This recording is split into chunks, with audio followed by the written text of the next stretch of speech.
Thanks for joining today. I want to speak about something that recently happened on national television. An exchange between Nigerian Minister of Works, David Umwai, and a journalist many of us know, Rufai from Arise TV. What happened wasn't just a tense interview or a television moment.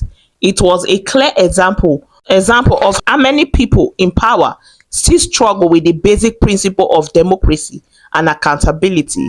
During a live appearance on Arise News on October 1st, Minister Umwai came on the show to speak about the Lagos Calabar Coastal Airway, a major road project that is expected to connect several states along Nigerian coastal line. As with many big government projects, there are serious questions from the public. Report says the first phase alone may cost over 15 trillion naira. Communities have been affected. Homes and businesses have been demolished. People are asking, how was this planned? Who was consulted? Were people compensated? How will it be funded?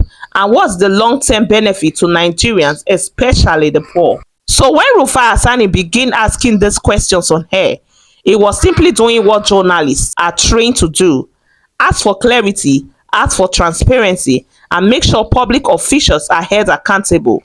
But what happened next shocked a lot of people. The minister became visibly upset. He told Rufai to keep quiet, said he was a professor in engineering. And when Rufai asked him where he earned that professorship, Umar replied that it wasn't from a university.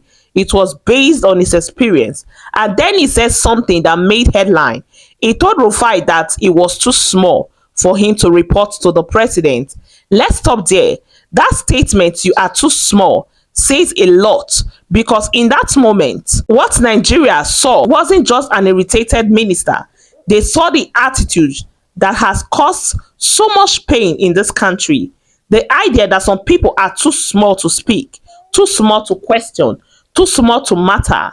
But here's the truth: no one in this country is too small to ask questions, especially about how public funds are being used. When a journalist asks a minister about a 15 trillion naira project that is affecting thousands of lives, that is not disrespect, that is responsibility. That is what democracy looks like. Journalists are not enemies of the state. They are messengers of the people. They are our voices in spaces where we cannot speak for ourselves. And let's be clear, Minister Umwai has experience, no doubt. He has governed a state. He is a trained engineer. He has served in different roles. But that experience should come with calmness, with openness, with maturity. When you come on national television and respond with insult instead of facts, you weaken public trust. You make people believe that leaders are not there to serve, but to control. And that is not acceptable. The Lagos Calabar Coastal Airway is not just a project on paper. It is already affecting real lives. We have seen videos and read stories of entire community being uprooted. People have lost shops, homes, and access to their livelihood. And many are saying they were not consulted.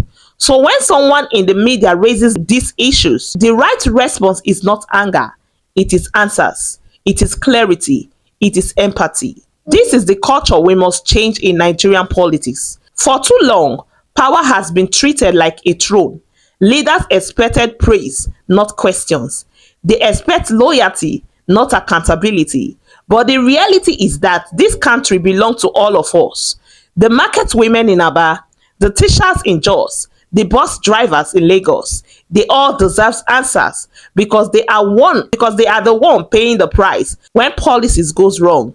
If public funds are being spent, then the public has a right to know how, when, and why. And that right doesn't depend on who is asking, whether it is a professor, a student, or even a journalist. The answer should come with respect and responsibility. Now, some may say, well, Rufai was too blunt, but that is the job. We cannot continue to sugarcoat hard issues. We cannot continue to walk on eggshell when lives are being disrupted. If we want serious governance, then we must also accept serious questions. So, Mr. Umwai, respectfully, you miss a chance to lead by example.